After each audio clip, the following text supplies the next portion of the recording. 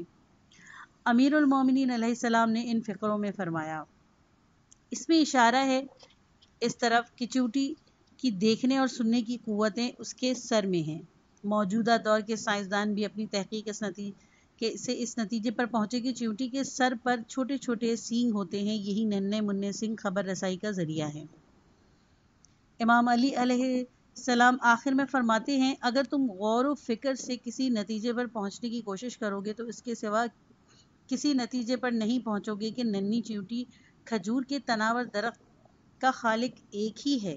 جو دقیق نظام خلقت اس میں بروئے کار لایا گیا ہے وہی اس میں ہے۔ اللہ کی خلاقی کے سامنے چھوٹا بڑا، ہلکا بھاری، قوی اور کمزور سب برابر ہیں۔ بہرحال قرآن کا فرمان ہے کہ اللہ ہر ظاہر سے ظاہر تر ہے، بلکہ در حقیقت اصل ظاہر ہی وہی ہے۔ تمام عالم اس کے نور سے حویدہ ہے۔ ساتھ ہی انسان کی فکری ساتھ ایسی ہے کہ عام طور پر اشیاء کو ان کے مقابل اور ضد کی مدد سے پہچانا اور سمجھا جاتا ہے۔ اللہ کو بھی وہ اس کی ان کی تجلیات اور مظاہر کے ذریعے پہچانتا ہے جو دائمی نہیں، جو گھٹتے بڑھتے رہتے ہیں اور کبھی غائب ہو جاتے ہیں۔ نور کے ساتھ ظلمت ہم آغوش ہے، حیات کے ساتھ موت ملی ہوئی ہے۔ قرآن جو زندگی، اس کے آثار اور کیفیت کو بار بار یاد دلاتا ہے، اس کا منشا یہی سمجھانا ہے۔ نامعلوم امور کا بیجا انکار۔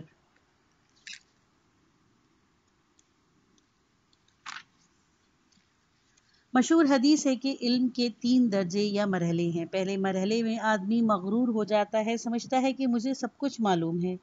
وہ اپنے آپ کو سب سے برتر سمجھنے لگتا ہے، یہ خود بینی کا مرحلہ ہے۔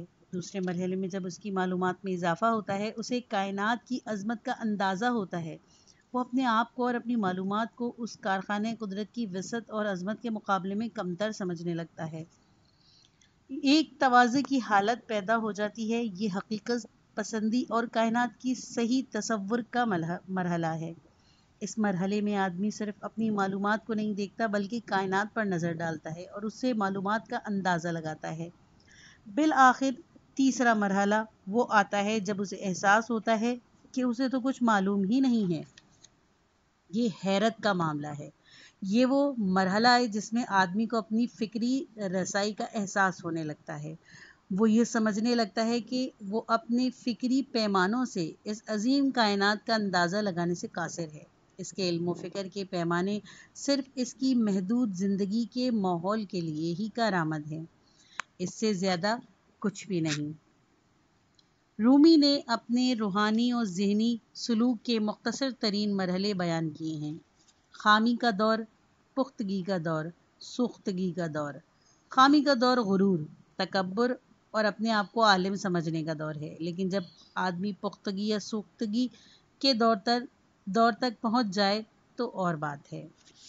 ناقص علم پر غرور۔ انسان کبھی اپنے مال کی وجہ سے مغرور ہو جاتا ہے۔ دولت اس کی آنکھوں پر پٹی باندھ دیتی ہے اور وہ یہ سمجھنے لگتا ہے کہ دولت سے اسے سب کچھ مل جائے گا، یہاں تک کہ زندگانی جاوید بھی حاصل کر سکتا ہے۔ کبھی انسان اپنی عزت اور قوت کی وجہ سے مغرور ہو جاتا ہے۔ اپنے مرتبے اور مقام کی بڑائی اس طرح اس کے ذہن پر چھا جاتی ہے کہ وہ زمین میں شر و فساد کا باعث بن جاتا ہے اور آخر میں کوس بجانے لگتا ہے۔ اس طرح آدمی اپنے علم پر غرور کرنے لگتا ہے۔ اس طرح دولت آنکھوں پر پٹی باندھ دیتی ہے۔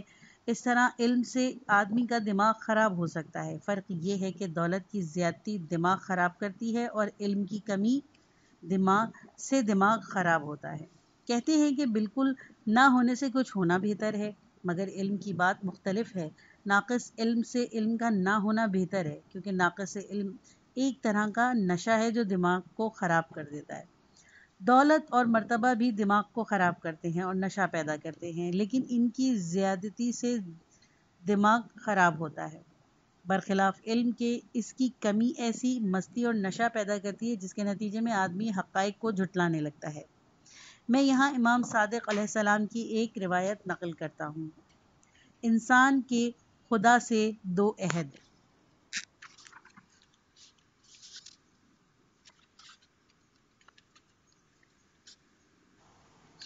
امام صادق علیہ السلام نے فرمایا کہ قرآن کریم کی دو آیتوں میں اللہ تعالیٰ نے اپنے بندوں کو کسی بات کی بیجا تصدیق یا بیجا تکذیب کرنے سے منع فرمایا ہے۔ ایک آیت میں ارشاد ہے، آیا ان لوگوں سے آسمانی کتاب میں پختہ وعدہ نہیں لیا گیا کہ وہ خدا کے بارے میں سوائے حق کے کچھ نہیں کہیں گے؟ اپنی طرف سے یہ نہیں کہیں گے کہ یہ حلال ہے، یہ حرام ہے، یا اللہ نے اس معاملے میں یہ حکم دیا ہے اور اس معاملے میں وہ حکم دیا ہے۔ جہاں اللہ نے کوئی حکم نہیں دیا وہ بھی سکوت کریں۔ یہ نہیں کہ اپنی طرف سے بدعتیں تراش کر لیں اور احکام الہی کے نام سے خود ہی حکم گھڑ لیں۔ جہاں اللہ نے کوئی حکم نہیں دیا اور لوگوں کو مصلحتاً آزاد چھوڑ دیا ہے۔ بعض دفعہ انسان اپنی طرف سے کوئی حکم وضع کر لیتا ہے اور اس کو اللہ کی طرف منسوب کر دیتا ہے، یا کوئی برا کام جو اس کی خواہش نفسانی کے مطابق ہوتا ہے کرتا ہے اور اپنی طرف سے حکم گھڑ کر کہتا ہے کہ اللہ نے ایسا حکم دیا ہے۔ سورہ اعراف کی آیت نمبر 28 میں ہے، جب وہ کوئی گندا کام کرتے ہیں تو کہتے ہیں کہ ہم نے اپنے آباء و اجداد کو ایسا ہی کرتے دیکھا ہے اور اللہ نے ہمیں یہی حکم دیا ہے۔ کہہ دیجئے کہ اللہ ہرگز کسی گندی بات کا حکم نہیں دیتا۔ آیا تم اللہ پر تعبیر جانے بوجھے الزام لگاتے ہو؟ ایک عہد تو یہ ہے جو اللہ نے اپنے بندوں سے لیا، جب تک کہ کسی بات کا علم اور یقین نہ ہو وہ ہرگز یہ نہ کہیں گے کہ یہ اللہ کا حکم ہے۔ ایک دوسرا عہد وہ ہے جس کا بیان اس آیت میں ہے۔ ترجمہ: جن مسائل سے وہ پوری طرح آگاہ نہیں اور جن مسائل کی روح سے ناواقف ہیں، بجائے اس کے کہ یہ کہیں کہ ہمیں یہ مسائل معلوم نہیں اور ہم ان کو نہیں سمجھتے، غرور اور خود پسندی کی وجہ سے ان کی تکذیب کرتے ہیں اور کہتے ہیں کہ ایسی کوئی بات نہیں، محض نہ جاننے کی وجہ سے اس کی تردید کر دیتے ہیں۔ سورہ یونس آیت نمبر 39۔ قریب اس مضمون کے شیخ رئیس بو علی سینا کے بھی دو فقرے ہیں۔ بے دلیل بات مان لینے کے متعلق کہتے ہیں، جس کی یہ عادت ہو کہ جو سنے بغیر دلیل مان لے، ایسا شخص فطرت انسانی سے خارج ہے۔ وہ در حقیقت انسان ہی کہلانے کا مستحق نہیں۔ دلیل کے باوجود نہ ماننے کے متعلق کہتے ہیں، یعنی کسی بات کے صرف عجیب معلوم ہونے کی وجہ سے اس کا انکار نہ کرو، البتہ اگر اس کے ناممکن ہونے کی کوئی عقلی دلیل موجود ہو تو دوسری بات ہے۔ اپنی حد کو پہچاننا۔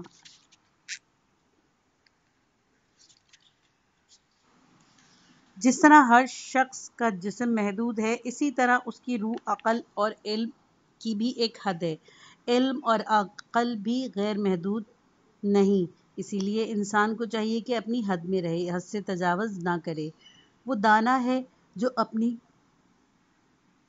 حد کو پہچانتا ہے۔ یہ ممکن ہے کہ کسی شخص کی معلومات بہت وسیع ہوں، اسے ریاضی، طبیعیات اور عمرانیات کے مسائل سے گہری واقفیت ہو، اسے ساری دنیا کا علم ہو، تاریخ سے خوب واقف ہو، گزشتہ حالات و واقعات سے باخبر ہو، بہت سے معاملات کا صحیح اندازہ ہو، لیکن اسے خود اپنی حدود کا اندازہ نہ ہو۔ وہ اپنی حدود سے ناواقف ہو، اس نے اپنی روح اور فکر کا اندازہ نہ لگایا ہو، دوسرے تمام مسائل کا علم اس کی ایک ناواقفیت کے مقابلے میں ہیچ ہے۔ اپنی حدود سے ناواقفیت ہزاروں نادانیوں کو جنم دیتی ہے، مسلمہ حقائق کی تکذیب پر اکساتی ہے اور بیجا غرور پیدا کرتی ہے۔ میں نے پچھلے جلسے میں اضافی سوچ کے محدود ہونے کے متعلق عرض کیا تھا۔ میں نے عرض کیا کہ ہماری سمجھ کی ساخت ایسی ہے کہ کوئی حقیقت کتنی بھی عیاں اور ظاہر ہو، اس وقت تک ہماری سمجھ میں نہیں آتی جب تک کہ ہم کسی کی ضد اور مقابل اس کی موجود نہ ہو اور دونوں کا باہم موازنہ نہ کر لیں۔ صرف یہی ایک بات اس کے لیے کافی ہے کہ آدمی غیر معلوم حقائق کی تکذیب کا خیال اپنے دماغ سے نکال دے۔ 2-3 جلسے پہلے میں نے عرض کیا تھا کہ فصل بہار میں زمین کو حیات نو کو قرآن کریم کبھی توحید کے ثبوت میں پیش کرتا ہے اور کبھی قیامت کے ایک چھوٹے سے نمونے اور موت کے بعد زندگی کی مثال کے طور پر خداوند تعالیٰ انسان کو تنبیہ فرماتا ہے کہ جس طرح زمین کی زندگی سے کی محدود نظام میں موت و حیات دونوں ہیں، جس طرح بیج جو ایک فصل میں زمین میں بویا جاتا ہے سال کی دوسری فصل میں اگتا اور بڑھتا ہے، جس طرح بیج ایک خاص وقت میں جامد اور بے جان نظر آتا ہے، دوسرے موقع پر وہی بیج زندہ اور جاندار بن کر ابھرتا ہے۔ یہی حال کائنات کے وسیع تر نظام کا ہے، اور یہی صورت عمومی موت کے بعد زندگی اور مجموعی حشر و نشر کی ہے۔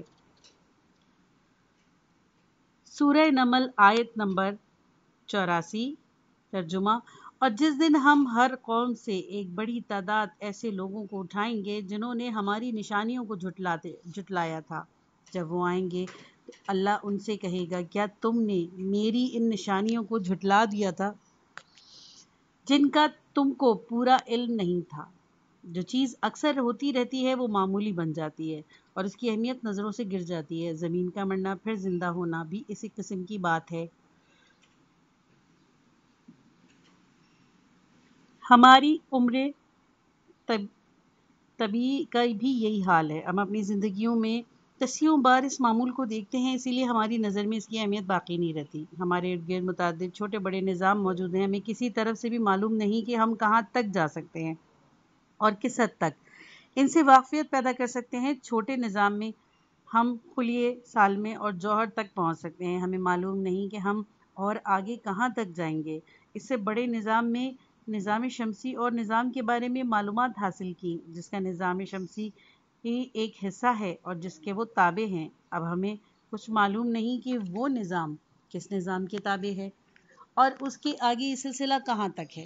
اس لحاظ سے ہماری اور اس کائنات کی مثال اس کیڑے کی سی ہے جو کسی سیب یا لکڑی کے اندر پیدا ہوتا ہے۔ اس کی دنیا اور اس کے زمین و آسمان وہی پھل یا لکڑی ہیں۔ سیب کے کیڑے کو معلوم نہیں کہ یہ سیب جز ہے اس نظام کا جس کا نام درخت ہے، اور وہ درخت خود جز ہے ایک اور بڑے نظام کا جس کا نام باغ ہے، اور وہ باغ اس کا کوئی مالی اور سرپرست ہے، اور جس نے باغ لگایا ہے، پھر وہ باغ ایک دیہات کا حصہ ہے، پھر وہ دیہات ایک ملک کا حصہ ہے، اور پھر وہ ملک کرۂ ارض کا، اور کرۂ ارض فضائے لامتناہی کا ایک بہت ہی چھوٹا سا حصہ ہے۔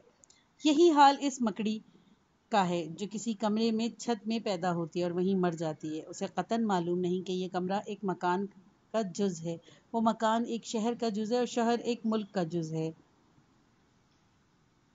قدرتی طور پر انسان کی نسبت کیڑوں کی ادراک اور فہم بہت کم اور محدود ہے۔ انسان کے لیے جو بات بدیہی اور مسلم ہے وہ اس کے لیے ناقابل یقین ہے۔ اگر جس عالم میں انسان اپنی زندگی گزارتا ہے اس سے بڑے عالموں کی نسبت اس کا بھی یہی حال ہے۔ رومی کہتے ہیں، جو کیڑا لکڑی کے اندر پیدا ہوا ہے اسے اس وقت اس کا حال کیا ہے معلوم ہے جب یہ لکڑی کا ایک چھوٹا سا پودا تھی۔ جو مچھر موسم بہار میں باغ میں پیدا ہوا اور وہیں مر جائے گا، اس کو کیا معلوم باغ کس کا ہے؟ آدمی جانتا ہے کہ یہ گھر ناپائیدار ہے، مکڑی جو اس گھر میں رہتی ہے اسے کچھ خبر نہیں۔ یہ صورت تو ہے اس وسیع دنیا کی کہ ہمیں اس بارے میں بہت کم معلوم ہے، لیکن دوسری دنیایں جو ہمیں ہر طرف گھیرے ہوئے ہیں اور ہماری زندگی کی تدبیر و تقدیر ان سے وابستہ ہے، ان کے بارے میں تو ہماری معلومات بے حد کم ہیں۔ ان کے مقابلے میں تو ہماری دنیا اس دنیا کو وہی نسبت ہے جو عالم خواب کو عالم بیداری سے ہے۔ غزالی کی جو روحانی کایا پلٹ ہوئی تھی اس کے ضمن میں انہوں نے بھی خواب ہی کی بات کی تھی۔ وہ کہتے ہیں کہ ہم خواب میں ایک دنیا دیکھتے ہیں، لیکن اس حالت میں ہمیں یہ احساس نہیں ہوتا کہ ہم خواب دیکھ رہے ہیں۔ دراصل یہ حالت بھی ہمارے نظام زندگی کا ایک حصہ ہے اصل کو بیداری ہے۔ جب ہم بیدار ہوتے ہیں تو ہمیں اس حالت جزوی کے ادراک ہوتا ہے۔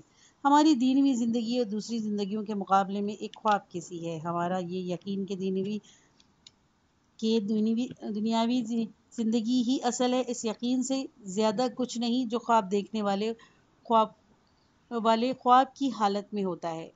یہ جو ہم کہتے ہیں کہ جب ہم جاگتے ہیں اس وقت سمجھتے ہیں کہ دنیوی حقیقت میں نہیں ہے، محض خواب و خیال ہے، اس کا مطلب یہ ہے کہ آخری آخر کی زندگی کے مقابلے میں یہ بے حقیقت ہے۔ کامل زندگی کے دو حصے ہیں، اس کا ایک چھوٹا سا حصہ خواب ہے، اپنی جگہ ایک حقیقت ہے، لیکن وسیع تر زندگی کا خیال کیا جائے تو یہ ایک خواب ہے۔ لوگ خواب میں ہیں، مرنے کے بعد جاگتے ہیں۔ بقول رومی یہ دنیا سوتے ہوئے کا خواب ہے، سوتا ہوا شخص خواب ہی کو حقیقت سمجھتا ہے۔ جب موت آ پہنچتی ہے تب وہم و گمان کے اندھیروں میں سے نجات ملتی ہے۔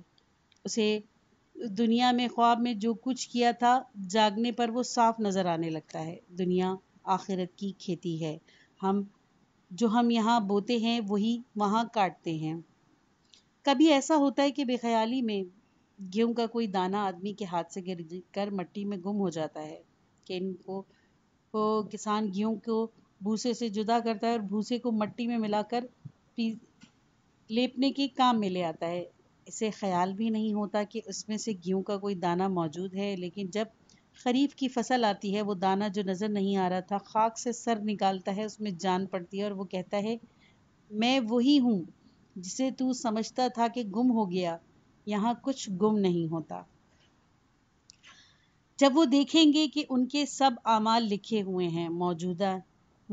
ہوئے موجود ہیں تو وہ کہیں گے یہ کیسی کتاب ہے کہ اس نے نہ کوئی چھوٹی چیز چھوڑی نہ بڑی، سب کو گنوا دیا۔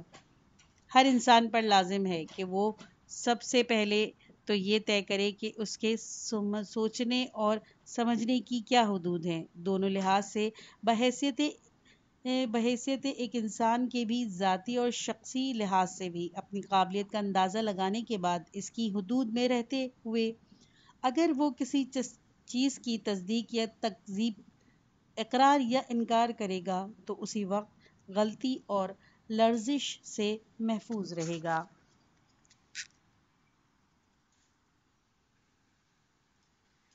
یہ تھا اس کتاب کا آخری حصہ۔ سخن ختم شد۔